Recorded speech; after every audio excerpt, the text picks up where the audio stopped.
Top quality और consistent performance के लिए सिर्फ सिल्वर पंप्स। टॉप क्वालिटी और कंसिस्टेंट परफॉर्मेंस के लिए सिर्फ सिल्वर पंप्स, नाम याद रखना। माणिकराव जिथं सांगत होते तिथं पण आम्ही विचारलं, त्या गावात ते नाही आहे. आणि आता त्यांनी कलेक्टरांचा फोन आला, स्वतः माणिकरावने सांगितलं की 17 तारखेला आम्ही या सगळ्या भूमिकेबाबत विविध संघटनेसोबत तुम्हाला तिथे बोलावणार आहोत.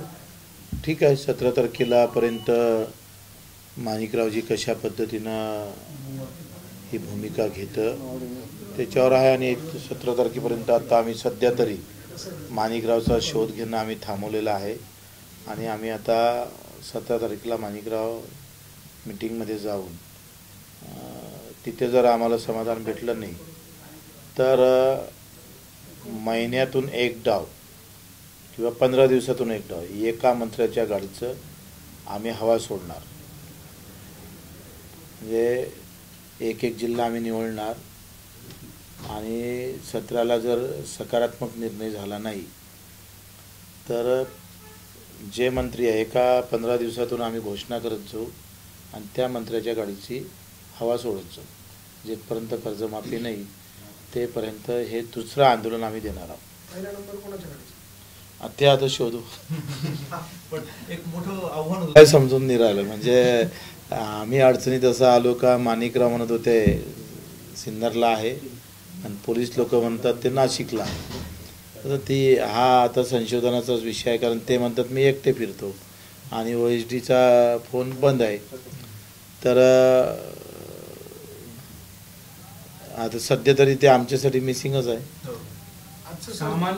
सामान्य कोणी कार्यकर्ता किंवा सामान्य नागरिक नाही आहे, राज्याचा कृषी मंत्री आहे, तो तुम्हाला फोनवर सापडले. ते प्रत्यक्षात जरी भेटले नाही तरी मला वाटते आता नाही सापडले ठीक आहे, पण शेतकऱ्यांसाठी त्यांनी कृषी मंत्री म्हणून त्यांच्या भूमिका आजच्या दिवसासारख्या कधीच नसाव्या. आज महात्मा ज्योतिबा फुलेंची जयंती आहे, उद्या हनुमान जयंती आहे आणि आम्हाला अपेक्षा होते का मुद्दामून आम्ही महात्मा फुले जयंतीच्या दिवशी हे आंदोलन ठेवलं, कारण त्यांच्या भूमिका खूप शेतकऱ्यांसाठी प्रखर आणि तेवढ्याच तीव्र होत्या. माणिकराव स्वतः आले असते, भेटले असते आणि शेतकऱ्यांना सांगितलं असतं का बाबा मी तुमचं कृषी मंत्री आहे, तुमचं नेतृत्व मी आहे करतो आहे आणि पालकत्व मी स्वीकारलं तर मी सोबत राहीन. एक चांगला संदेश गेला असता. ती चांगली संधी त्यांनी गमावली. हे त्यांचं अपयश आहे, आमचं अपयश नाही. आमची 19 किंवा 20ला आमची बैठक राहील आणि पहिला मंत्री कोण आहे ज्याच्या गाडीतली हवा सोडायची ते आम्ही 17, 18, 19 तारखेला ठरवू. आजचं कोकाटेंचं सर्च ऑपरेशन आता संपूर्ण आता काय तसे 11 वाजले आणि सकाळी आमचा विचार होता का सकाळी चहा पेता पेता तरी त्यांना आपण भिवून ते काय म्हणते शेतकरी आसुडे हे पुस्तक देऊ, पण ते उद्या हनुमान जयंती आहे.